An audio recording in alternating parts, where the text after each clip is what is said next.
지금 논란이 계속 있죠. 그리고 평상시에 하지 않던 방식의 여론조사거든요. 이재명 대표 체제에서 이런 식의 여론조사를 이렇게 하지 않았었어요. 그런데 갑자기 정청래 대표 체제에서 이제 국회로 가보겠습니다. 제가 질문을 한 3가지 정도 준비를 했는데, 네. 사실 민주당이 대통령의 시간일 때, 좀 대통령의 시간을 좀 이렇게 뺏는 느낌이 좀 있었어요. 과거에도 네. 조국 전 뭐 비대위원장도 좀 여러 차례 좀 그러셨던 기억이 나고, 근데 이번에는 그나마 좀 중요한 것 같아요. 여기서밖에 없더라고요. 보니까 네, 경북일보인데 정청래. 대구부터 회복시킬 것, TK 신공항, AI 로봇 수도 전폭 지원. 왜 대구에 가셨나 그랬더니 현장에서 최고위원 회의를 하셨대. 뭐 그럴 수 있겠다 하는 생각은 듭니다. 뭐 예전에 비해서 좀 조용해진 건 사실인 것 같아요, 민주당이. 네. 그러니까 지난번에는 에이펙 음. 관련해서 굉장히 큰 성과가 있었는데 그렇죠. 그 즈음에 이제 민주당에서 조금 약간 이제 국민적 관심을 이렇게 좀 이렇게 정부에서 당의 발표로 좀 옮겨가게 자꾸 그런 발표들이 좀 이어져가지고 네네. 약간은 이제 당정 협의회를 계속 하잖아요. 네. 네. 그 자리에서 좀 자제를 좀 해달라라고 좀 요청을 좀 했던 것으로 알고 있고 그리고 이번에 특히 그 김병기 원내대표가 네. 이번에 지난 며칠 전에 기자들에게 발표를 했었습니다. 뭐라고요? 네, 민주당은 이번에는 이제 대통령의 순방 외교 성과가 다른 뉴스에 묻히지 않도록 당에서 좀 주의를 좀 해달라. 각각의 개별 의원들도 그렇고, 네, 그리고 실제로 그렇게 지침을 가지고 가겠다 이렇게 발표를 좀 했었거든요. 근데 그게 정청래 대표가 아니고 김병기 원내대표가 그렇게 이제 입장을 밝히니까 이게 이제 정청래 대표 에게도 하는 메시지인가? 약간 이제 기자들은 그렇게도 좀 분석도 하고 그랬습니다. 그 좀 묘한 게 있네. 약간 묘하게. 근데 그 정청래 대표 주도로 지금 당원 당규 관련해 가지고 저도 지금 뭐가 왔던데 네. 권리당원으로 돼 있기 때문에 뭐 하는 거예요? 지금 뭐 투표하는 것 같던데? 네네. 그러니까 그 1인 1당원 1표. 네. 좀 이렇게 그 대의원이 너무 좀 권한이 좀 셌었잖아요. 어떤 전부터 선거를 할 때. 얘기가 됐었던 사안이. 네, 그런 것들 이제 실행하겠다. 뭐 그런 취지의 이제 투표인 줄 알았어요. 요거 일단 요거네요. 네네네. 그런데 당대표 및 최고위원 선출 시 대의원 맞아요. 권리당원 표의 가치를 현행 20대 1에서 1대 1로 등가로 만든다. 네. 하는 거. 요거는 그래서 뭐 사실 이거는 이미 이재명 대표 체제에서 사실 다 정서상으로 다 합의가 되어 있었던. 근데 당의 아직 이게 근데요, 당원이 아직- 안 바뀐 상태였으니까. 그렇죠. 실행은 안 됐던 거죠. 근데 추진하려고 요게 하다가 20대 대강의 정도로 이제 만들고. 근데 이게 투표가 아니라 여론조사인 거예요? 뭐예요? 그래서 그게 좀 이게 기자들도 좀 혼란을 좀 겪고 있는데 처음엔 분명히 투표로 네. 네, 뭔가 이 당원 당규가 개정이 되는 것처럼 그렇게 발표가 됐었어요. 그런데 이게 이제 이걸 왜 투표의 자격이 10월에 당비를 납부한 사람으로 갑자기 이게 바뀌냐? 원래는 6개월 동안 당비를 납부한 그런 사람들에게 늘 투표권이 주어졌고 그게 이제 유령 당원이라든지 뭐 다른 어떤 정치 세력의 개입 막을 수 있는 최소한의 안전 장치였고 그렇게 해왔는데 갑자기 이게 바뀌니까 10월부터 10월에 당비를 낸 10월부터가 아니고 10월에 당비를 낸 한 달 기록이 있으면 투표할 수 있다. 이렇게. 한 번 내면은 권리당원이 되는 거라는 뜻이네. 그래서 이제 좀 논란이 커진 것이죠. 이게 왜? 네, 그래서 이제 부랴부랴 다시 이제 해명을 하기를. 논란의 네. 핵심이 뭐예요? 그러니까 논란의 정청래 핵심은 대표 이제 좀 약간의 음모론이죠. 그러니까 확인되지 않는 것인데 어쨌든 이제 민주당에 좀 갑자기 유령 당원이 많이 생긴 거 아니냐라는 의심들이 많이 있었어요. 과거 이제 당대표 선거 때 특히 호남 지역을 중심으로 좀 확인되지 않은 대량 당원들이 대량 유입되고 그래서 이제 그런 사람들께까지도 투표가 함부로 주어져서는 안 되는 것인데 그 유령 당원이 만약에 있다고 한다면 네. 이건 뭐 전제로 얘기하기가 좀 뭐 그렇죠. 조심스럽긴 이거는 합니다만 정말 그 특정 세력에 이로울 목적으로 조성된 당원이라는 취지라면 그 특정 세력이 누군지 궁금하실 그렇죠. 거 아니야. 당에서 시청자들께서는. 약간의 진상 조사를 하고 있는 것으로 알고 있거든요. 제가 실제로 네. 당 지도부에도 물어봤을 때 내용을 인지하고 있고 확인을 좀 하는 중이다. 실제로 몇 부정 당원 가입 사례가 있는 것으로 좀 확인이 된다라고 그리고 지금 얘기를 하기 보면 때문에. 당원 당규 개정안 관련해서 지금 당원 의견 수렴이라고 돼 있네요. 뭐 투표는 아닌 것 같습니다. 지금 바로 이게 말이 아니에요. 바뀐 거예요. 원래는 투표였어요. 근데 근데 여기 이게 보면 네, 근데 의견 수렴으로 말이 바뀐 거예요. 그 지방선거에서 후보자가 4명 이상일 경우에 예비 경선을 실시할 수 있도록 하고 그 방식을 권리당원 100% 투표로 하는 것에 대해 어떻게 생각하느냐라고 돼 있는데 이거 일경 보면 좋아 보이는데 4명 이상일 경우에만 투표하도록 돼 있다는 게 제 눈에 탁 들어오네요. 그러면 뭐 전략 공천하는 거 경우에 그렇다 쳐도 후보자가 2명이나 3명일 경우에는 100% 권리당원 투표를 안 하겠다는 취지로 읽히네. 이런 내부 그래서 문제는 없나요? 이런 지금 논란이 계속 있죠. 그리고 그러니까 평상시에 하지 않던 방식의 여론조사거든요. 예, 이재명 대표 체제에서 이런 식의 여론조사를 이렇게 하지 않았었어요. 그런데 갑자기 정청래 대표 체제에서 이게 원래는 투표였다가 이제 막 논란이 커지니까 갑자기 여론조사로 바뀌고 뭔가 이렇게 이걸 근데 실무진의 책임으로 일단은 정청래 대표는 설명을 하고 있는데 어쨌든 실무진이 이런 문구와 뭐 이런 것들 하나하나를 과연 실수할 수가 있을까? 이게 분명히 에이, 확인받고 했을 텐데. 말도 안 되지. 이거 이런 좀 가장 비판이- 중요한 사안인데 이거를 실무진의 책임이라고 몰면은 그 실무진에 대한 관리 책임이 네. 있는 당 대표 입장에서는 좀 문제가 되는 사안인 것 같은데. 네. 그래서 그러니까 지금 네. 얘기를 요약하자면 원래는 의견 수렴을 하려고 했는데 그걸 당원 투표라고 잘못 공지를 했다. 그게 이제 지금의 대변인들의 그럼 설명입니다. 그렇게 네. 되는 건가요? 근데 조금은 좀 납득이 근데 사실은 안 되죠. 이렇게 네. 당원 당규를 바꾸는데 전당원 투표를 통해 가지고 그 바꾸는 여부를 결정한다고 하면 좀 더 상세한 네. 내용의 네. 당규나 이런 것들을 문구를 쓰고 이렇게 개정하는 이겁니다. 거기에 대해서 어떻게 생각하십니까? 이렇게 해야지 맞는 거 아닌가요? 근데 이 시점에 이런 지금 뭐 투표라든지 의견 수렴이라든가 이런 것들 주도하는 거는 일단 당 대표의 생각일 거 아니에요. 네. 그렇죠. 왜 그러신데요, 당 대표는? 그리고 당 내부에서는 그걸 어떻게 보고 있어요 지금? 뭐 취재된 것만 그냥 말씀드리겠습니다. 이게 정청래 대표가 뭐 그런 부분까지 왜 그렇다라고 막 뭐 설명을 기자들에게 하고 있지는 않는 좀 상황이고요. 뜬금없는 것 같아서 여쭤보는 네. 그러니까 다만 이제 이런 것에 이제 문제 의식을 가지고 있는 이제 의원들은 계속 정청래 대표에게 좀 항의를 하고 있는 것으로 알고 있고 특히 이제 강하게 항의하는 의원이 이제 이현주 최고위원으로 알고 있고 그래서 이현주 최고위원 같은 경우는 대놓고 아예 페이스북에 글을 좀 쓰셨죠. 그 요는 네. 뭡니까? 그러니까 예전에는 6개월 이상 당비를 낸 어떤 사람들에 한해서 투표권을 줬는데 갑자기 이게 왜 바뀌었냐. 이런 거에 대해서 당 대표가 왜 그러셨냐라고 이제 좀 강하게 좀 비판하는 글을 올렸고 모르겠습니다. 정청래 대표가 뭔가 이렇게 좀 최고위원들에게도 좀 뭔가 이렇게 설명하지 않은 상태에서 뭔가 이렇게 했나?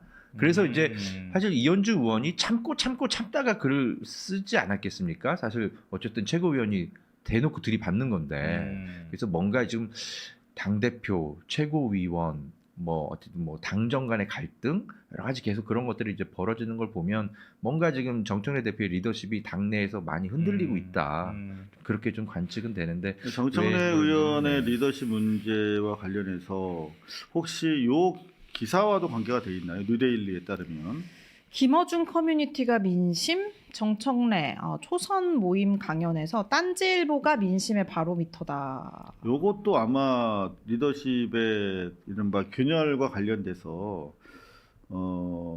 작용한 것이 아니냐 그런 지적에 대해서는 어떻게 생각하는지 궁금한데 기본적으로 이제 뭐 선의의 말씀이에요. 이게 뭐 네. SNS 열심히 해라 네. 대통령 뭐 정치하려면 쭉 그러면서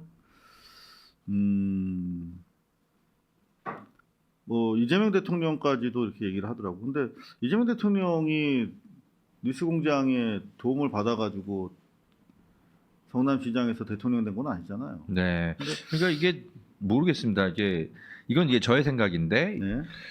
이게 개별 의원으로서의 이런 생각 소신을 가질 수는 있죠. 근데 이제 당 대표가 된 순간 언어가 달라져야 되거든요. 예.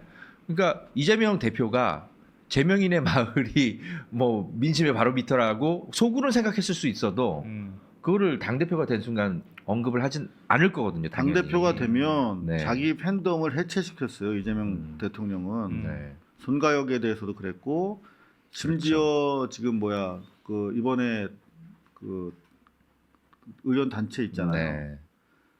혁신회의. 그렇지. 예, 예. 그 혁신회의의 중요성을 인정하지만 그게 마치 무슨 뭐 대통령의 친위 뭐 그룹처럼 해가지고 뭔가 하는 걸 되게 싫어하는 사람이야. 이재명 대통령은. 맞아요. 그래서 오히려 이제, 거꾸로 왔지. 네. 그래서 이제 개인의 소신을 가지고 있을 때와 그리고 당 대표로서의 소신과 표현들은 달라져야 되는데 좀 아직까지도 이거를 좀 구분을 못 하고 있는 건 아니냐라는 비판을 받을 수밖에 없을 것 같고 사실은 이 문제를 갖고 오늘 바로 정청래 쪽과 굉장히 친한 뭐 이제 의원님하고도 좀 말씀을 좀 나눴는데 대단히 조금 평상시에는 그래도 정청래 쪽에서 뭐 마음이 아프다 뭐 이런 식의 좀 설명을 하시면서 좀 편을 들어주시던 의원님이신데 네네. 이번 건 같은 경우는 자기도 조금 이제 정청래 대표를 위해서라도 이제는 좀 내부에서 좀 쓴소리를 좀 해야 될 때다 뭐 이런 취지도 좀 얘기를 하시더라고요. 근데 저는 뭐 제가 김어준 씨를 공중파에 데뷔시킨 사람이에요.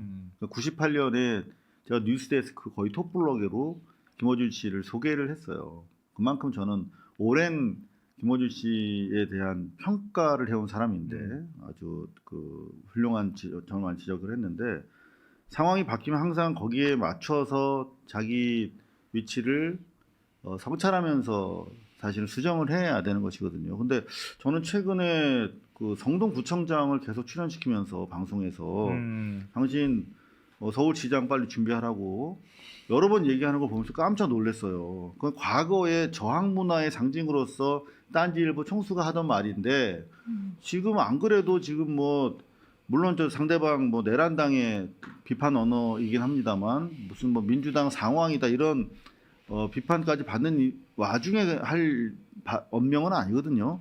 근데 그런 양상 가운데 지금 뭐 이런 나온 발언이란 말이야. 정청래 대표가 무슨 뭐 딴지가 뭐 바로메터다 이런 얘기들은 상당히 과거에 아주 민첩한 자기 성찰을 통해서 국민적 사랑을 받았던 정청래의 면모는 좀 아닌 것 같다라는 생각이 들어서 조금 생소합니다. 자, 요 사진은 뭐예요? 이거는 이제 쿠팡에서 이제 임원을 지냈던 사람과 이제 아니 잠깐만 먼저 이게 무슨 뭐 카톡 사진이에요? 아니면 뭐 텔레그램 텔레그램 이제 누구의 텔레그램이에요? 민주당 원내대표라고. 이게 김병기 죄송합니다. 김병기 원내대표가 누군가로부터 받은 텔레그램 메시지 보좌진이라고 이게 하죠. 이제 네. 국회 출입 기자들 사진에 이제 찍힌 건데.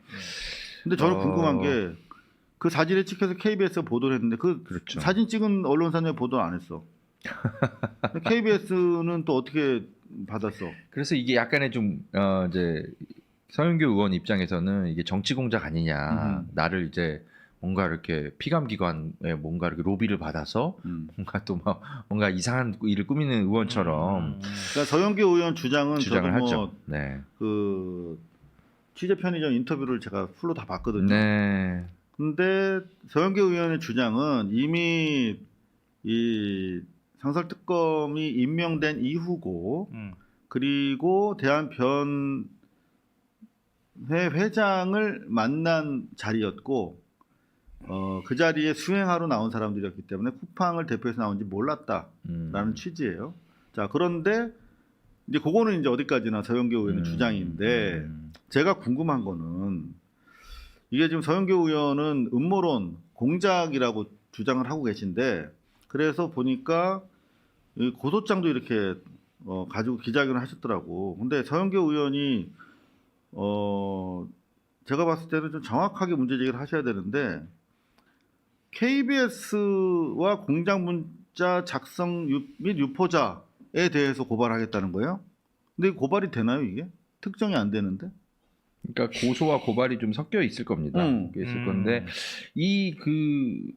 대응을 좀 제대로 안 하시는 것 같아요. 제가 봤을 때는 이게 뭔가 있어요. 무슨 말씀이냐면 제가 쭉 이렇게 네. 아침에 그 취재 편의점 인터뷰 하시는 걸 보면서 과도하게 흥분하시더라고. 흥분할 일 하나도 아니거든 이거는 김병기 원대한테 가가지고 묻고 항의하면 돼요. 이거 누구한테 받았습니까? 누구한테 받았습니까? 그리고 이거를 왜 그 시점에 받고 누가 찍혔습니까? 뭐 김병기 원대가 답변 못할 수 있는데 최소한 누가 이걸 보내줬는가를 파악을 하셔야 되는데 김병기 원내대표한테 항의는 했지만 요거는 답변 못 받았대. 그러면은 공작이라고 하려면 명확한 누가 이거를 왜 이걸 했는가에 대해서 그림이 나와야 그때부터 공작이라고 말할 수 있는 거거든요. 이게 기분은 나쁘시겠는데 서영교 의원이 친윤 측에서 했다는 거야. 이게 이제 상설특검이 되면은 수사 받겠지. 기분 나쁘겠지. 근데 이거를 좀 더 구체적인 좀 취재를 하셔야 될 것 같아요. 우리 서영교 의원님께서. 친윤 쪽이라고 표현을 그렇죠. 그건 좀 확인되지 않는 거고. 음. 그러니까 이 정도는 표현하는 게 어떤가 저는 이제 생각을 했는데 취재하면서 그러니까 이게 누군지는 모르겠지만 만약에 누가 정말 음모를 짰다면 대한변협 안에 친검 세력이 있을 수 있지 않습니까? 당연히 많지. 그렇죠. 절반 이상이라고 봐야지. 그래서 뭔가 이렇게 뭔가 지금 이제 검찰 개혁을 주도하고 있기 때문에 법사위에서 대한변협 안에 이제 친검 세력이 뭐 그랬을 수는 있겠다. 뭔가 친검 세력에 뭔가 이런 식의 표현이어야지 이게 정확하게 친윤으로 확인되는 건 아니잖아요. 그럼 그게. 그렇기 정확하게 때문에. 타겟팅을 해주셔야 되는데 다만 뭐, 팩트는 어쨌든 확실히 알려드리는 건 맞는 것 같고 쿠팡 상무였던 사람도 맞는데 이 사람은 10월달에 입사를 했고 그리고 대한변협에서 실제로 정무이사 역할을 맡고 있는 사람이라고 하고 그리고 2주 전에 네. 사표를 냈대요. 사의를 그렇죠. 표시했대. 사표 낸 것도 네. 아니고 사의를 표시했고 아직 회사가 정리된 상황이 아니니까 쿠팡 사람은 맞아요. 그리고 1개월밖에 없었다는 이유와 내가 쿠팡을 조지는 사람인데 얘네가 나한테 왜 로비를 하겠냐라고 하는 논리도 안 맞아. 서영교 의원님. 조지는 사람한테 로비하는 거예요. 그러니까 그렇게 설명하시면 안 되고 정확하게 좀 취재를 해보세요. 저도 도와드릴 테니까 네. 쿠팡 재직 중인 사람이 변호사 가면을 쓰고 온 건 맞아요. 그러니까 그거를 차단하지 못하고 덫에 걸린 거야. 그러니까 그 부분을 시인을 하셔야 돼요, 서영교 의원님. 근데 나 쿠팡 임원을 안 만났다라고 전면적으로 부인해 버리시면 안 돼요. 내가 경계는 했으나 걔네가 끼어 들어오는 걸 막지 못했다라고 시인을 하셔야 되는 것이고 그러면 얘들은 왜 이 자리에 들어왔을지 그리고 그 자리에서 했던 내용도 소상히 좀 밝힐 필요가 있습니다. 이거는 기왕에 그런 부분이 이 사안을 좀 풀어가는 방식이 아닐까 생각돼요. 그렇지 않나요? 어떻게 보세요? 그러니까 뭐 서영교 의원은 이제 나는 정말 그 쿠팡의 임원인지는 몰랐다. 이제 그런 이제 입장이고 대한변협에 이제 실제로 이사인 줄 알고 만났었던 거고. 그냥 서영교 의원이 그게 이제 서영교 의원의 설명인데. 그렇게 생각하셨겠죠. 네. 네네. 근데 이제 근데 뚫린 거야, 근데. 사진이 사실은 이제 언론 취재 방향 이런 게 들어가 있어요. 음. 이 텔레그램 메시지 안에. 네. 그러니까 이제 서영교 의원 입장에서는 아니 왜 언론 취재 방향까지 누군가가 이거를 해서 김병기 의원에게 보도를 할까? 그러니까 이게 정치 공작 아니냐. 이제 이런 어떤 주장들을 좀 하는 것 같은데. 그러니까 서영교 의원이 이제 당내 정치 현실 때문에 김병기 의원에 대해서 정확하게 타겟팅을 못하는 상황이야 지금. 그러니까 김병기 당신이 지금 날 죽이려고 타겟팅한 거지라고 말하고 싶은 거야 서영교 의원은. 그래 그 논리적으로는 그래야 돼. 왜냐하면 지금 이런 어마무시한 문자를 받고 서영교 의원이 지금 화나 있는 건 뭐냐면 왜 나한테 얘기 안 해줬냐 이거야 김병기 의원이. 그렇잖아요. 이런 거 취재 중이니까 알고 계시라라고 얘기를 하든가 아니면 어떻게 된 거냐라고 물어봤어야 되는데 아직 좀 관계가 되게 안 좋은 거야 지금 보면. 여기 보시면 정확하게 제가 이런 문자를 제가 뭐 카메라 출동이나 고발을 많이 했기 때문에 제가 한번 딱 왔다 가면 거기서 만드는 게 이런 서류예요. 이상호 기자가 왔다 갔다. 서영교 의원이 쿠팡 상무인지 모르고 만났는데 어찌됐든 간에 뚫려서 만났다. 근데 이건 부적절한 만남이기 때문에 언론에서는 이거 고발하려고 한다라고 정보 보고가 뜬 거야. 이건 뭐냐면 뭔가 보고를 했겠지. 그렇게. 그럼요. 그러니까 이 보도하려고 하는 쪽과 상당한 친분이 있는 쪽에서 흘려준 거야. 그러니까 김병기 의원이 설마 그러진 않았겠지만 이걸 사주했거나 저는 아니라고 보는데 또는 높아 보여요. 공작과 관련된 사람으로부터 제보를 받았어. 그러면 이거를 서영교 의원한테 얘기를 해줬어야 되는 거지. 네. 이상한 거예요 지금 뭔가. 네. 그러니까 이런 라인들을 굉장히 많이 갖고 있을 거예요. 아마 이렇게 뭔가 동향이나 이런 것들을 계속 전해주는 누군가로부터 이런 걸 받았을 가능성. 그러니까 그 사람은 취재를 했든 아니면 어디서 정보를 입수했든 했을 가능성이 있겠죠. 그러니까 그런 차원에서 여당 원내대표니까 김병기 의원의 또 특성도 있고 그러니까 아마 보고를 한 게 그러면서 이제 외부로 흘러나온 거 아닌가 그러니까 싶은데. 우리 김성환 평론가님이 사실 가장 합리적으로 말씀해 주신 것 같아요. 그러니까 김병기 의원 쪽으로 정보가 모이니까 온 거야.